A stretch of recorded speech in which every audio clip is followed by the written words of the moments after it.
Hello, you beautiful bastards, and welcome to my so-called show. And happy Valentine's Day, apparently, because, it's that day that is totally not made up to make money and shit, but hey, it does mean watching romantic movies, right?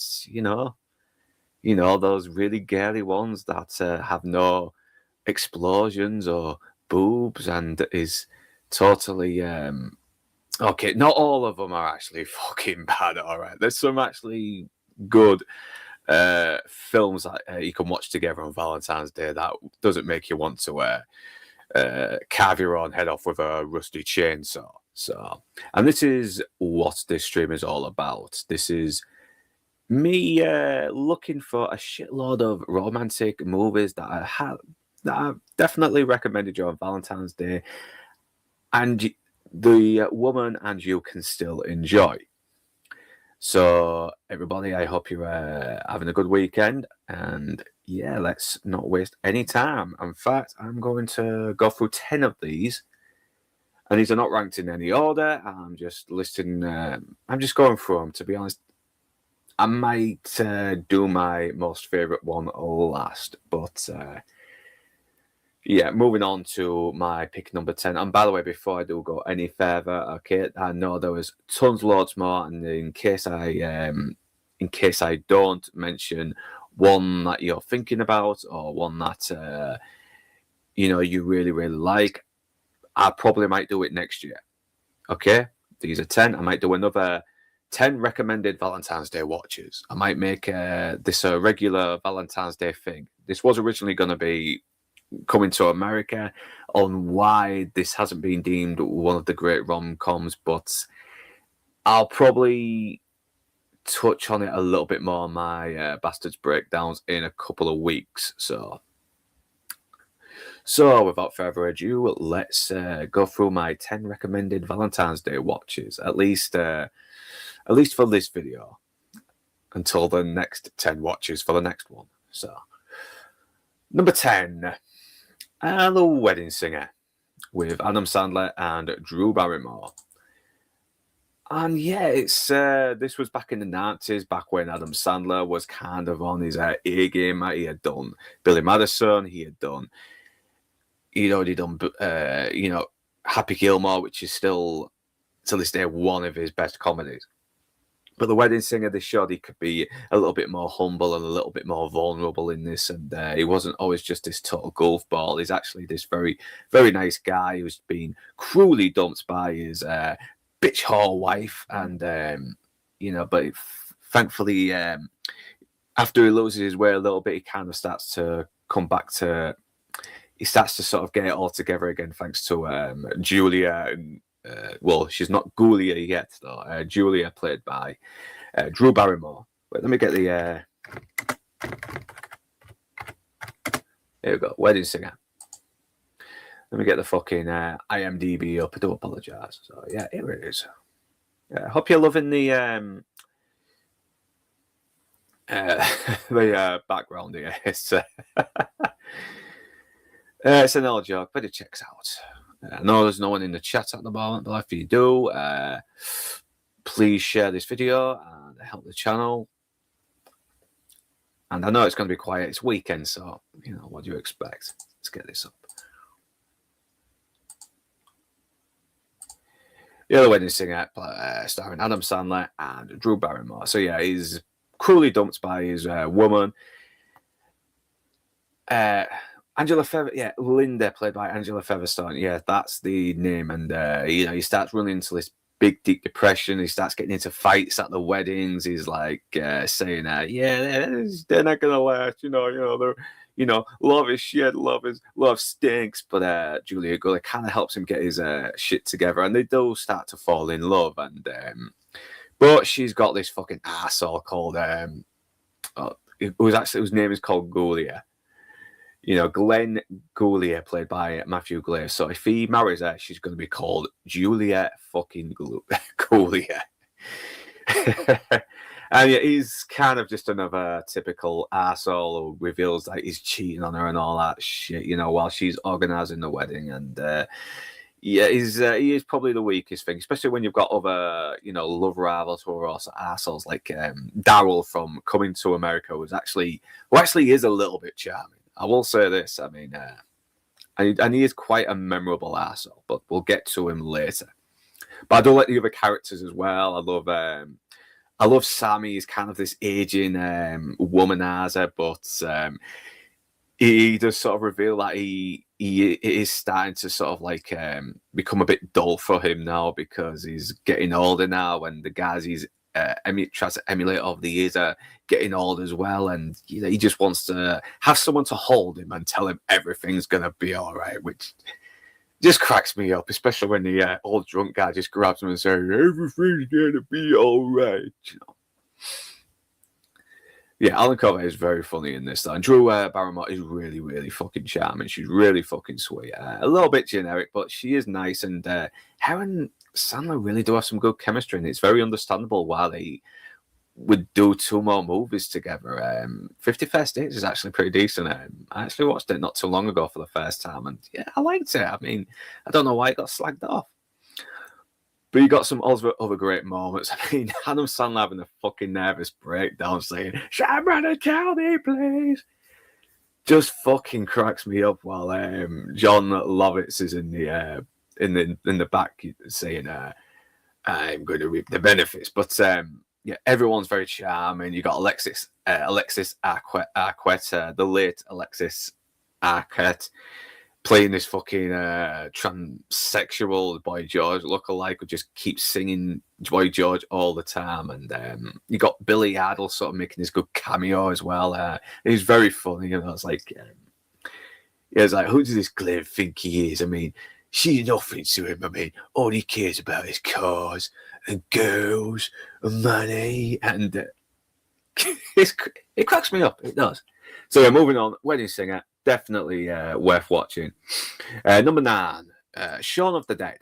Come on, Shaun of the Dead. It's basically a rom-com with zombies. That was basically the tagline.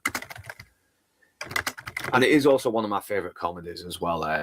Hot Fuzz is better, but I do love Shaun of the Dead. It's so smart. It's so funny. It's so gory. It's so fast-paced, it's so sharp, everything. I love the writing, I love all the setups and the payoffs. I mean, just like Hot Fuzz, it's full of setups and payoffs.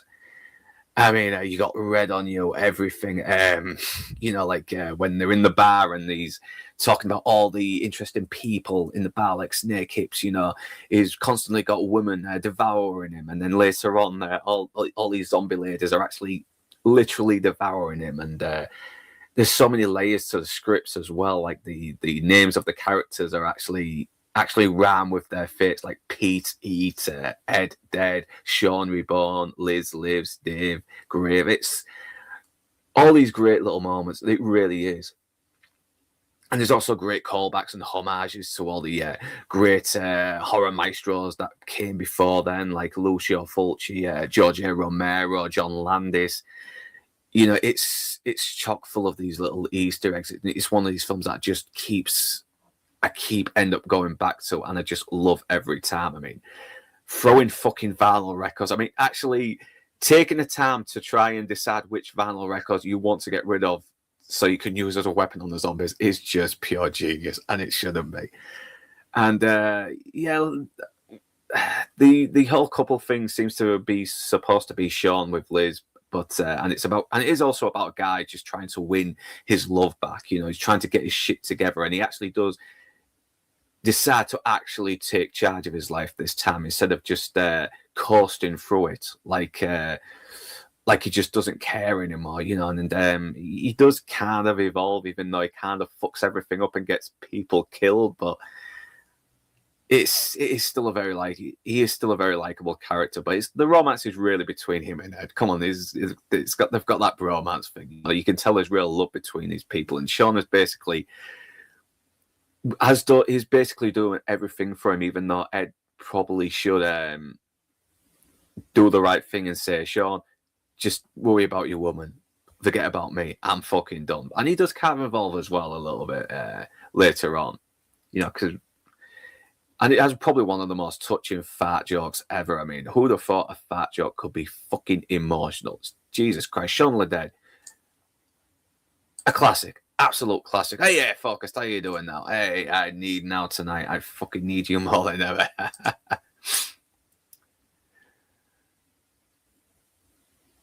Oh, yeah. Fuck yeah. Yeah, from The Hangover.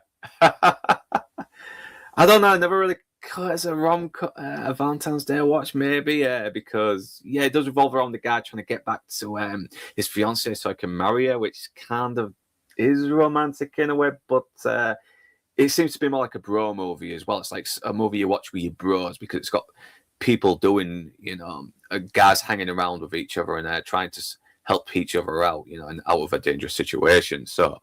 But I've already done Shaun of the Dead. I'm going to move on now to number 8. Knocked Up. I think this is a very good one as well. And this was back when Judd Apatow and Seth Rogen and Jonah Hill were just on fire on about that time. And it's. And Katherine Heigl, she's usually one of these actresses I just can't stand.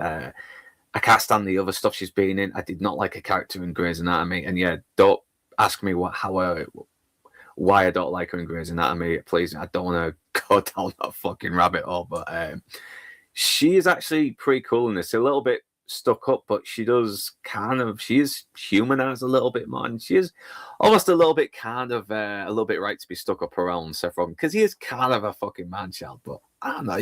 He's a cool man-child. It's just a shame. Just a shame that Seth Rogen turned into a fucking asshole later on, trying to score brownie points. But I do like how they sort of evolve as well. They become this very unlikely couple. She's actually a very successful businesswoman. She's hosting a show, and he's kind of this loser who hasn't really got much going for him. But he does actually try, though. He does actually try and sort of... he does do the right thing and actually say, okay, I'm going to try and be a father to this kid. And later he does evolve. He does actually try and get a job as well. He knows, he uses his IT skills to actually, make him some money instead of just revolving around this porn site. And the other characters are very likable as well. You got Paul Rudd, Jason Segel, Jeb Russell, Martin Starr. It was kind of got this bet where, if he grows his beard out for a year and doesn't trim or shave, they pay his rent for like the year. And they keep giving him all these fucking beard jokes. Like he looks like the shoe bomber. Looks like John Lennon or on cracks, Martin Scorsese, before he gave up the coke. All these really mean jokes. But it does seem to shed some honest light on how people have to sort of go through everything when I've not actually gone through this yet, but I've known people who have a little bit, when they have to actually find out there's this change in their lives and they have to step up and actually go through all this shit, before the baby is born. It's and the fact that she has this fucking she's hormonal and she's pregnant and she screams at him to fucking leave the car in the middle of the road, and he's had to walk like half a mile through like Koreatown just to get to the bloody gynecologist. And but it's a brutal watch at times, but at the same time you do want to see these couples sort of like make it at the end. And it is still a very feel good movie, and there's some very good sort of improvisation. I can't say the word. There's a lot of improvising, and there's some really good cameos as well from Dave Franco. No, not James Franco. Sorry. But I've lost it. I have lost it now. I have actually lost it. I have lost what I was going to say. But yeah, I'd recommend watching this though. It's very funny. It goes on a little bit long, and it could have done with being tightened. The script could have been done with tightening up a little bit and cut down some of the improvs, but they are still very funny lines. And you do. It does feel like a bit like a late 2000s time capsule now. Back when you just wanted to hang out with these really likable comedy actors before most of them turned into fucking idiots trying to score brownie points. And It's such a shame that's happened as well. Look, Harold Ramis is on this. Oh shit, I forgot he was in this. It's been a while. And yeah, he's really. I love Harold Ramis in this. I love that scene where he's sat with Seth Rogen and he's like, "Listen, I don't regret a thing. You are the best thing that ever happened to me." And he's like, and Seth's like, I don't know. That kind of makes me feel sorry for you. But yeah. So moving on from Knocked Up. You know, this should be regarded as a Valentine's Day watch. It's not a rom-com, but it's got a good love story. A very unconventional love story, but... And it's also a favourite of mine. Come on, it's... the fucking Terminator. Come on. That should be a Valentine's Day watch. That's a love story This is a story about love through time. You know, love will save humanity. Love will preserve the future of humanity. You know. I mean, and it's a very weird love story between Kyle Reese and Linda Hamilton, who's basically supposed to be the mother of this, the human resistance in the rise, who helps people rise against the machines in the future. And this Terminator's been sent back through time to kill her before he's even born. And Reese is one of the soldiers who has basically been led by John Connor and is given a chance to travel through time to protect her. And yet it's about a guy sacrificing himself for the woman he loves, and in the hopes that she will bring up John Connor to be this great leader. And yeah, the love story is a bit weird. I mean, it's like he only saw a picture of her and he's in love with her, but it kind of makes sense in the context of the story, because he spent his whole entire life just fighting and surviving and almost getting killed. And there's been no time for actual love, you know, because the machines are relentless. They don't rest. And he just sees this picture of Sarah Connor, just young, unsoiled by the destruction of the nuclear war. And of course it's gonna spark something in him, some kind of humanity, you know. And of course, it makes sense for her to kind of fall in love with him a little bit as well, because she's had some lousy boyfriends who've kind of been standing her up and taking her for granted. But now she's got this very mysterious guy who's basically going to protect her no matter what. And he's always going to be there for her. And he's proven he can be tough and resourceful when he needs to be. And he's also very different to every other guy that she's met. He is very interesting, you know, and... of course, women go for that as well. They like a guy who's different from everyone else and can be a bit exciting. So, yeah, and it's a good love story as well. And it is a love story that's tragically cut short. And it's like Sarah Connor says, the small moments that we had together, we loved a lifetime's worth. And I think that's why their relationship will work so well here in this movie. So yeah, and the Terminator once again, and also the Terminator is a really good fucking movie. I mean, why not? It's got Arnold Schwarzenegger being this unstoppable killer machine. He's fucking intimidating, but it is more about the love story here. So yeah, Terminator, Valentine's Day watch. A very weird, convoluted love story in a way, but it's still a fucking classic. There is no denying that. So, and yeah, I mentioned it earlier. The next. Number 6, coming to America. Can't you see I'm coming to America?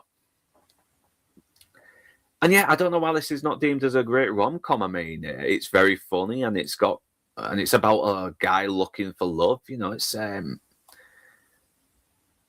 John, and it's really well directed. It's beautifully shot. I mean, look, Zamunda looks fucking beautiful. I mean, this looks like something out of what could be a Hallmark movie, but thankfully we've got a very sharp script to help it and some very talented actors.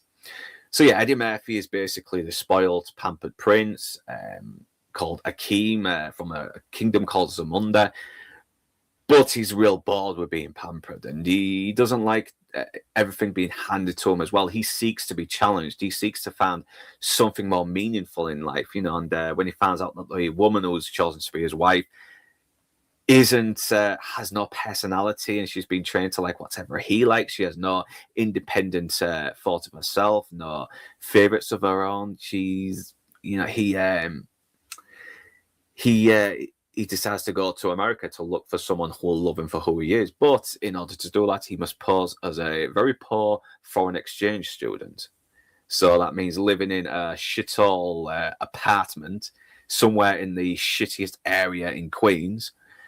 And the only apartment that's available, but is suitable enough, is one that's been a fucking mare, basically being some part of a crime scene involving a blind man and a dog, which is really dark. And and his friend aide Simi is kind of is there to sort of help him out as well, but he really doesn't want to be there. He wants to be back in Zamunda getting bathed and spoilt by all these fucking gorgeous African women. You know, he wants to be pampered as well. He loves kind of sort of living the high life of Akeem as well, and he does not want to be living in squalor and working hard, but Akeem seems to find meaning in it, and he enjoys the fact that he's working hard and earning his living and not having anything handed back to him as well. I mean, he's kind of got this naive, dumbass smile, but at the same time, he's not a total dumbass. He is a fish. He is a fish out of water, but he does show that he can still be wise beyond his years when he needs to be, and he still can have some commanding presence. So he's got that nice balance, and it might be Eddie Murphy's more restrained performances, because back then he was mostly playing the wisecracking smartass, but here he's not a wisecracking smartass. He's actually very, he's got a very commanding presence. He plays the part very, very straight. The only time he's actually doing anything a little bit goofy is when he's kind of being naive and doesn't get how things work, and that's it. But it's never comes to the point where it makes him look like a total retard.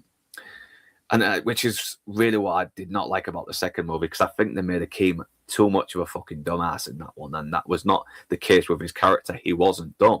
He was naive, but he wasn't dumb. And the romance with him and Lisa is a bit generic, but she is very charming, and we are giving her some context into why she would sort of fall for him as well, because in his own dumbass way, he does still come across very, very charming, and he does actually talk to her like a person. Well, love rival Daryl, the fucking soul glow prince, and her dad is kind of controlling her a little bit as well. He's kind of making sure she gets with someone who's rich, you know, whether she loves him or not, and you kind of understand why. Because he struggled in his youth as well, and he doesn't want to see his daughter go through the same thing. But the thing is that it's kind of it is kind of frustrating for her as well, because she's not been allowed to actually think for herself a little bit here, which is probably the best thing to do these days when you see these OnlyFans women. But then she gets Akeem, who is actually talking to her like a person, who actually loves her for who she is, you know. And yes, she seems to love him for who he is, even though he is kind of lying about who he is. But but when she does find out he is a prince, she doesn't think, "Oh my God, he's a prince. He's got money." You know, no, he lied to me. But this is a well-written movie. I mean, even King Jaffe, played by James L. Jones, he's kind of he has no problem being this commanding king who rules everyone, but he's still very likable. They never make him out to be a total tyrant in a way. Even when they do, it's kind of funny when he's a tyrant. Like, anyone who throws a rose before my son will suffer that death penalty. And but everyone is very likable in this, though. I mean, Daryl probably is still an asshole because fucking hell, man. Daryl just takes credit for a big donation to the charities, you know, without fucking donating any of his fucking wealth to it. He's an asshole, a total asshole. And you also get Samuel Jackson on there as well, making an early appearance, you know, before he started becoming big. And it's got that real good John Landis humor, that deadpan humor that you sort of see in that you've seen in Trading Places. And speaking of Trading Places, the fucking Duke brothers make the return as well. If you've seen that movie and you've seen the ending, then you'll know that Akima's fucked up by donating his money to them, not knowing who they are. So he's basically funded them another outlet for them to be even bigger assholes, which I thought was a very nice dark twist. But I will go into more. But once again, these supporting characters on here are very memorable, especially the ones played by Eddie Murphy and Hall themselves. I mean, the sexual chocolate guy, the horny reverend, the barber, even the fucking weird transvestite guy played by Arsenio Hall. I mean, it's so funny. It's the jokes just keep on coming, and the romance is built up very nicely, and I think it's one of Eddie Murphy's more underrated performances. I don't think he gets enough credit for how good he is in this movie. I think this was a very different part for him to play back then, and he plays it really well. So yeah, moving on. I'll be back. Yes, sorry, I've just been missing out the chat. Yeah, how are you doing, Focus? Anyway, I hope you're with someone tonight and not by yourself. So yeah, is Aliens a love story? Well, it depends on the tranny character in the first one. I don't know. Yeah. Oh yeah, hey, thank you, man. Hey, my wife and I don't really celebrate Valentine's Day because we're old. However, the best movie Valentine's Day is automatically True Romance. Oh, am I gonna mention that? Am I gonna mention that movie? We'll see. We'll see, my friend. Okay, so coming to America, and okay, number 5, I will go for Overboard. I've just watched that earlier, and I kind of forgot how good that movie is. And once again, it's a very unconventional Valentine's Day watch, because it kind of does start off a little bit with they hate each other, then they love each other. But in case you haven't heard of this movie, it's basically where a carpenter played by Kurt Russell, he's hired to do this job for this really stuck-up this really terrible high-class woman played by Goldie Hawn, and she's really stuck up her own ass. She's a proper full-on snob, everything, man. But then he does a job, and she complains that it's the wrong material, and so he's like, okay, well, you're gonna have to pay me to redo this all then, and she doesn't like it, so she kicks him out and doesn't pay him for the first job he did. But eventually she loses her earring, she falls overboard from the boat, and the husband, played by Edward Herrmann, just decides to leave her in the psychiatric hospital where she's lost her memory. So Kurt Russell finds out about this and decides to pose as her husband and bring her to the house and make her suffer through his disobedient kids, and which sounds like something out of a horror movie, but thankfully it's not too harmful. It's not too mean, right? They just kind of have the kids annoy her and put her in the water barrel occasionally, but eventually she does start to take charge a little bit, and eventually she ends up becoming a pretty decent mother to his disobedient kids, and they evolve as well, and he eventually starts to see just how much of an impression she's starting to make on him and how good she is for everyone around the place. And even she starts to evolve and become more humble, even when even though she's lost her memory. And Kurt Russell and Goldie Hawn are just fucking great in this together. They are, and it's really understandable how these two have been together for so long. I mean, Jesus Christ, they've been together since probably before this movie, and yeah, they must really enjoy their time together, because I don't think they've ever heard a bad thing about them. And yeah, it's a really good character development story as well. It's about an irresponsible asshole played by Kurt Russell learning to be responsible, and this sort of stuck up, arrogant, pompous fucking woman become human. And even when she does discover her memory, she's being driven back to her boat, a fucking yacht. She actually puts her fingers in her ears to shut out the kids saying, "Oh, Mother, come back, Mummy, come back," and you can tell it's sort of paining her a little bit. But yeah, but even when she goes back to her old life, she's still that humble person that she evolved into. She can't go back to being that horrible person she was, and And yeah, I think it's very underrated. I don't think it's very all right. Well, not underrated is the wrong word. I just don't think it's mentioned as much as it should be. It's kind of a movie you can put on when there's nothing else on, but it is much more well done than most movies. So yeah, I'll go overboard there. Give me a second. So yeah, oh yeah, they have. I mean, it's fucking good. Yeah, there is some smart writing in that movie. There really is. And plus, I think it's also helped by the actors as well. I mean, because once again, we've got Goldie Hawn who was with him at the time, and she's with him now. And so, yeah, when you got someone like that together, it works out. Sorry, Ben Affleck and Jennifer Lopez. So we'll move on there. Okay, now this is a bit of a harsh one. Not all Valentine's. Sorry, just dropped some. Not all Valentine's Day movies can be happy. So, wait a minute. Yeah, 500 Days of Summer. I've only seen this once all the way through, but yeah, it is a very honest, heartbreaking movie. It truly, truly is. Door went open for some reason. So it's really about this guy who's kind of this very clingy guy. He's kind of a romantic, and he falls in love with this woman called Summer who doesn't believe in love and romance and all that lot. And somehow they end up dating for quite a long time. And all it does is just lead to more heartbreak. And I like how it kind of chronologically goes back and forth to where a time where they're good together and a time where they're terrible together. But then you start to find out later on that maybe those times they were together weren't all that great. And it just goes to show just how people can sort of build things up in their mind and not see what's actually happening in front of them.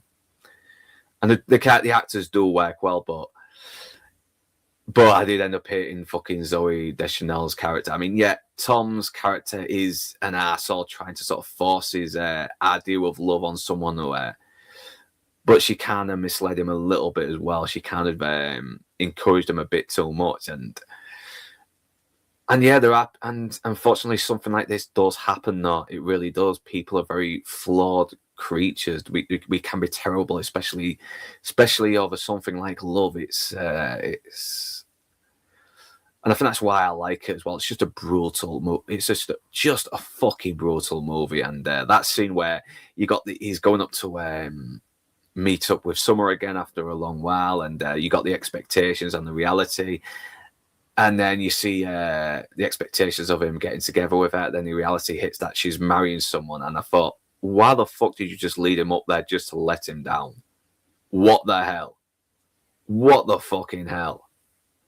That still pissed me off. I was hoping he'd throw off that fucking balcony and maybe make a runner for Mexico. But, but still, it is a very smart movie. It's not always polite, but sometimes you need the harsh realities a little bit. But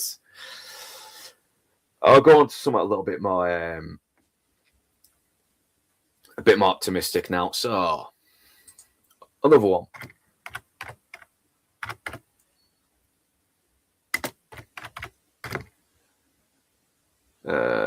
Right.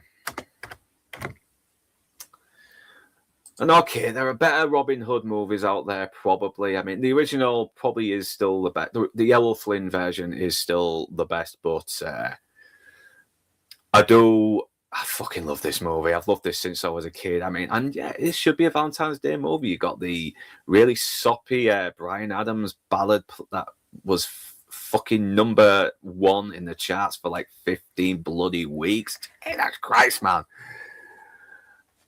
And it is very romantic. You got the really cool, awesome Michael Kamen score, everything. You got the great cinematography. It's got this real good feel-good adventure. It's this adventurous feel-good vibe. This feel-good adventurous, but this adventurous feel. Fucking hell! Sorry about that. It's kind of got a bit of a swashbuckling fantasy, romantic adventure kind of feel to it as well. It knows what it is. it's a rip-roaring adventure movie. And yeah, him and Marion do actually have some chemistry. I mean, I don't think it could have been worked on a little bit more though, but it's like every shot is made to. It feels like a very romanticized movie though, and that's kind of why I like it. And you know, it's got good character involvement as well. You do actually want to see Robin Hood and his men take on the sheriff, and you got Alan Rickman as the villain. It's and he's just not giving a fuck. He's just having a blast. You know, he's got all the great lines like, yeah, I'll catch a hat out with a spoon and keep the stitches small. You got Morgan Freeman on there as well as this sort of like Muslim guy. He makes a very unlikable. What is it? An unconventional. What's the fucking term? I do apologize about this, but unlikely. That's it. Unlikely ally. And you got John Little as well. I mean, all the characters. These are characters that have been done many times before this, but they're still done so well, and the actors are still doing a good job on it. The action's great. The Michael Kamen score is great, and I will probably go into this a little bit more in the Bastards breakdown one day. But I think if Kevin Costner kind of does okay as Robin Hood, though, but I felt he felt too cowboyish in a way. You know, I think Cary Elwes probably would have played it better, and he played him in Men of Tights, but I think he would have played him really well in a straightforward Robin Hood movie because we've seen him in The Princess Bride. He can be very dashing, he can be very charming and cool and suave and badass, you know. And but it is what it is, and Kevin Costner still isn't too bad in it, you know. And the movie is still well written, and the directing is on point, and every actor is just firing on all fucking cylinders. I mean, I could listen to the soundtrack all day. And I love the fight where the sheriff brings the Celts to Sherwood Forest, and you really do feel the danger for these people. So yeah, good Valentine's Day watch. Got a good little romance between Costner and Scarface's sister, Mary Elizabeth Mastrantonio.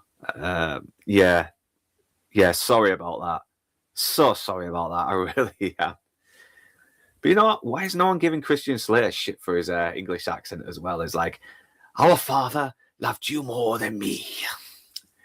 It almost sounds as bad as Keanu Reeves, but oh shit, yeah, Brian Blessed's on this as fucking Lord Lockspeed. Jesus Christ, Michael Wincott, Guy Gisborne, awesome, fucking awesome. Jack Wilde as well, the Artful Dodger. Yeah, rest in peace, man. So. Yeah, I know we've probably all seen this 1,000 times. It's been shown on TV so many fucking times as well. But yeah, still watch this. It's still brilliant. So I think I might be on my number 2. So True Romance. Yeah. And right, this is not ranked in any order. It's not ranked in any order. Okay.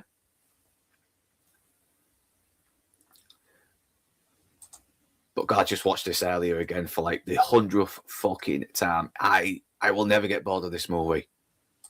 I really won't. And I love Clarence and Alabama. I really do. I mean, these two are fucking adorable together. I mean, it's like it's not a complex relationship. These two just they just sell the relationship between these two. You can see there's a two that definitely belong together, you know. And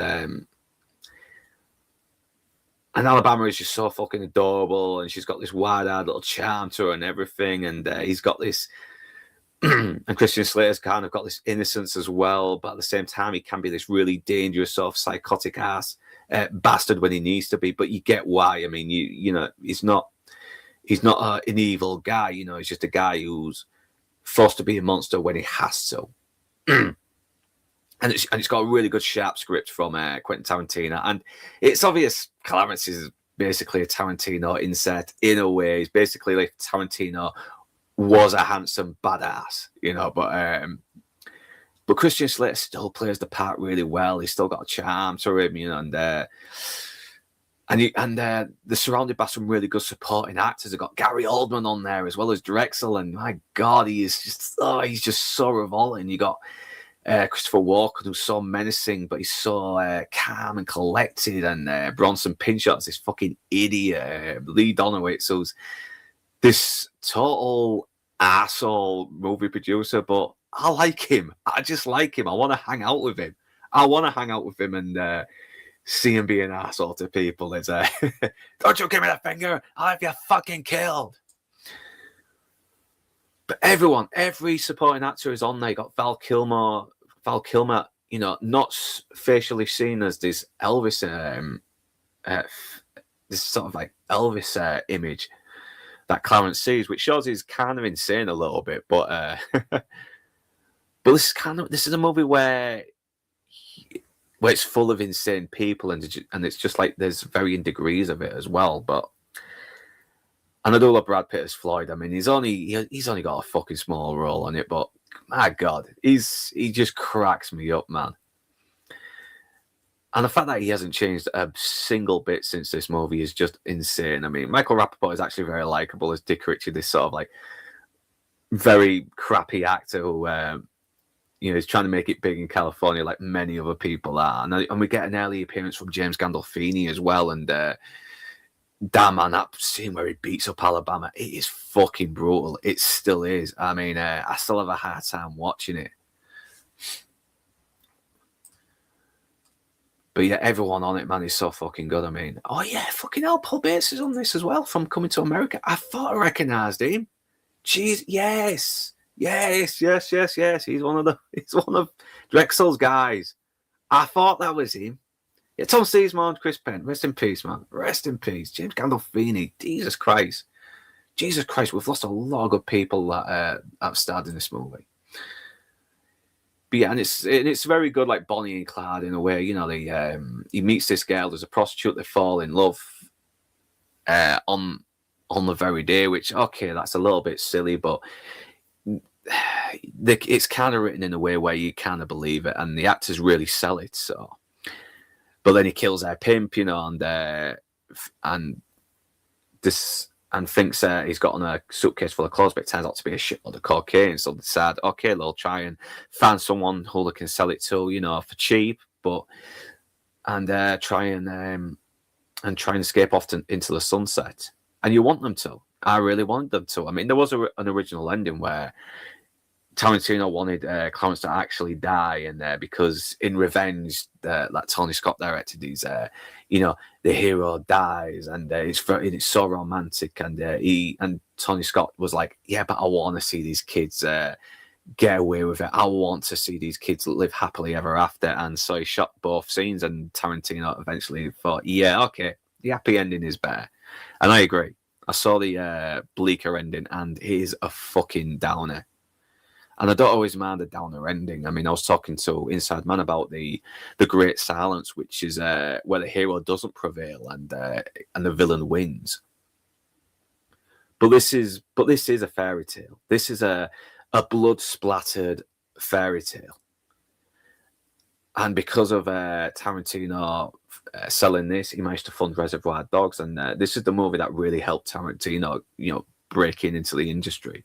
And Tony Scott does a real good job with the directing as well. He's got the slow motion blood splatter shots when the Mexican standoff goes on, and you know, he really knows how to make even the gritty sort of cold streets of Detroit look a little bit beautiful in a grim way. But and there's real good Easter eggs as well that would be passed on later into other Tarantino movies, like the movie he goes to see, the Street Fighter movies. He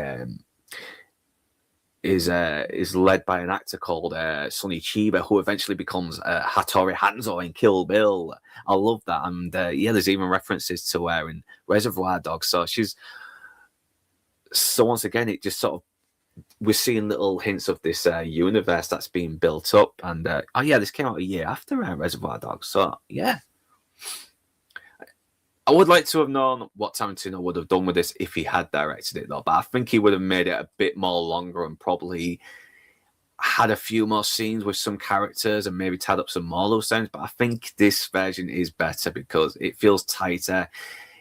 You've got the real sharp dialogue, but at the same time, it doesn't feel like Tarantino. It doesn't feel like as self-indulgent as Tarantino can sometimes be, even though I like it when he does sort of like go a little longer in scenes and a bit more patient. But it depends. It depends. I mean, sometimes it can go along with dialogue scenes and do it real well, like in Pulp Fiction or in Glorious Bastards. Other times it can become a little bit self-indulgent with Death Proof. And I know Toxic likes this movie. I've watched it 3 times. It's one of my least favorites still to this day. But and I don't really care about the characters as much in that movie. And that's the thing. When I watch a Tarantino movie, when I watch all the other Tarantino movies, I still care about the characters, even if they're terrible characters. Death Proof, I'm sorry, but no.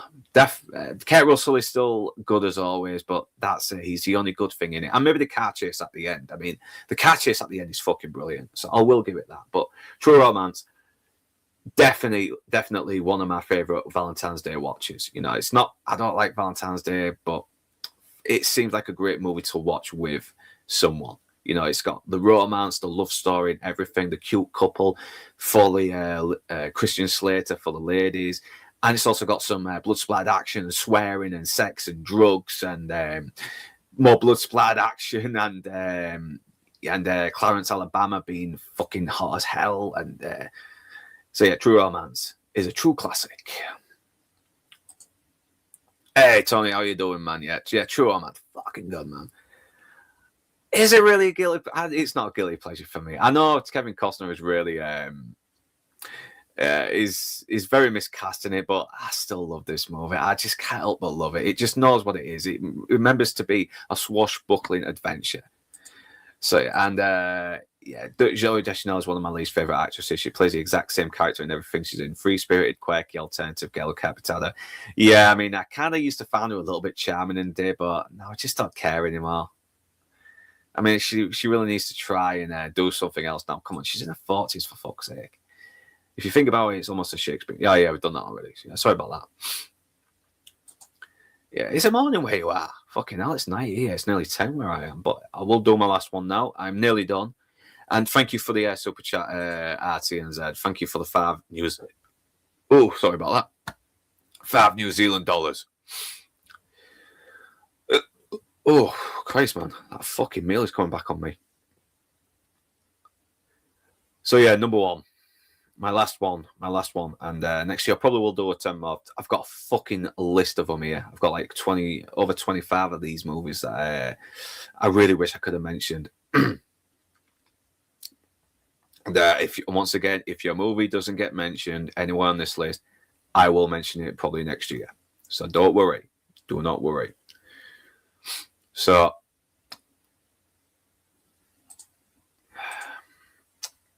I can't help it. I know it's obvious,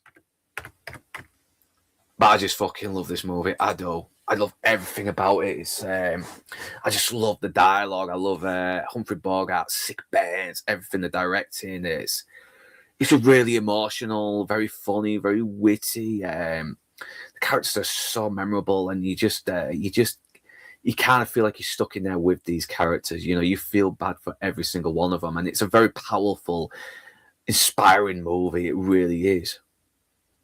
And it's about this very cynical asshole called Rick, who owns this casino, this sort of like, it's sort of this big fucking club anyway. You know, you can drink there, you can watch, you can have music there and play the casinos, whatever, gamble there, everything, you know, and people are basically stuck in there as well because they're trying to make enough money to escape Casablanca and move to America, because the Nazis are starting to invade now as well, which isn't very good because there's a lot of Jews there as well. So, and Rick is basically this cynical asshole who's who's basically indifferent as well. He's just running the place. He isn't sort of taking sides with anyone. He's he'll play nice with the Nazis, but that doesn't mean he's working with them. But then an old flame sort of like runs back in as well. Ilsa Lund, played by Ingrid Bergman.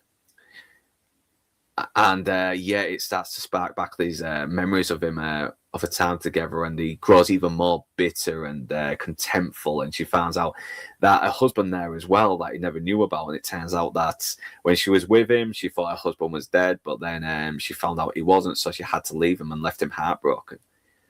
So and apparently the Nazis are after her husband Laszlo. Where is the legend? Laszlo. There he is, Paul Henreid. Laszlo's a fucking legend, man. He's a total badass. And he's like this prisoner of war who escaped, and he's trying to get the fuck out of Casablanca before the Nazis can grab him and take him back and execute him as well. And the only person who can help them is Rick Blaine. Yeah, I called him Rick Blaine, sorry, not Rick Dalton. Fucking Rick Dalton's Leonardo DiCaprio in Once Upon a Time in Hollywood. Sorry about that. But will Rick Blaine do it, though? That's the thing. And once again, these characters are very likable. You got Claude Rains as Captain Louis Renault, who's kind of this crooked copper, sort of playing nice to the Nazis, but at the same time, he's got this great charm to him as well. And there's this very good, powerful moment where the Germans were all singing really loudly in front of the crowd, and the crowd's not liking it. They're all going, we are the Nazis, we saw better, we are invading everything, we're gonna kill all the Jews and kick everybody's ass because we're awesome. And then Laszlo just pays the musicians to start singing Le Marcel, and everyone just starts drowning out the Nazis, and you got this woman who's singing along with him, and she's crying, and she was an actual Jew who escaped, who actually did escape Germany to move to America, and which makes that scene even more powerful. But what's also so powerful is how Rick just redeems himself as well, slowly, by helping this guy cheat at what do they call him now? Oh, fucking hell. But he helps him cheat as well so he can escape with his wife. And he decides to actually do the best thing and help Laszlo escape as well, because he's doing it for her. He still, he still loves her, but at the same time, he knows that if he lets him die as well, he'll be an even more terrible person. It's and obviously it would kill her. He still can't find it in his heart to fucking despite all the heartbreak she gave him. And damn, it's so hard. It's hard to fucking describe, to be honest. But yeah, if you haven't seen Casablanca already, do watch it, man. Do fucking watch it.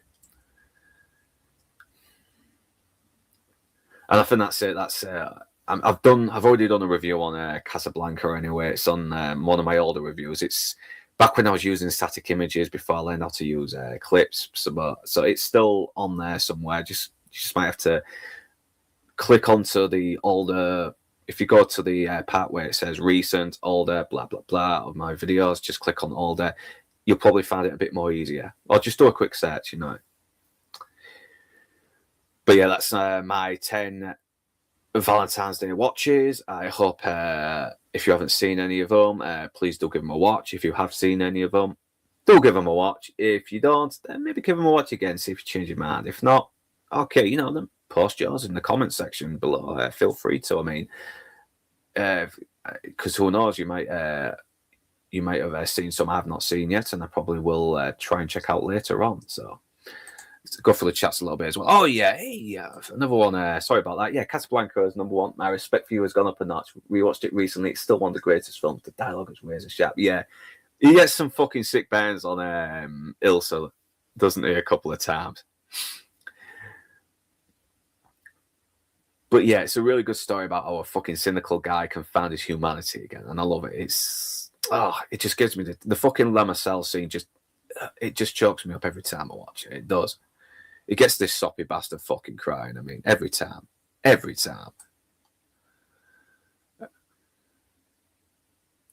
trying to find the clip now. Oh yeah, there it is. Yeah, this is what that fucking scene does to me every time I watch it.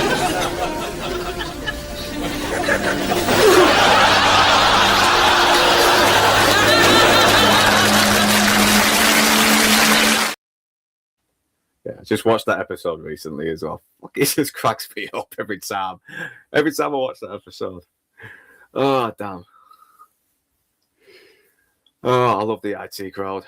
God, I mean, the fucking setups, everything in that show. It's just, I just love how everything just comes back in some other weird context. So yeah, I'll get into that a bit more because I really missed out on doing the 20th anniversary of it first airing.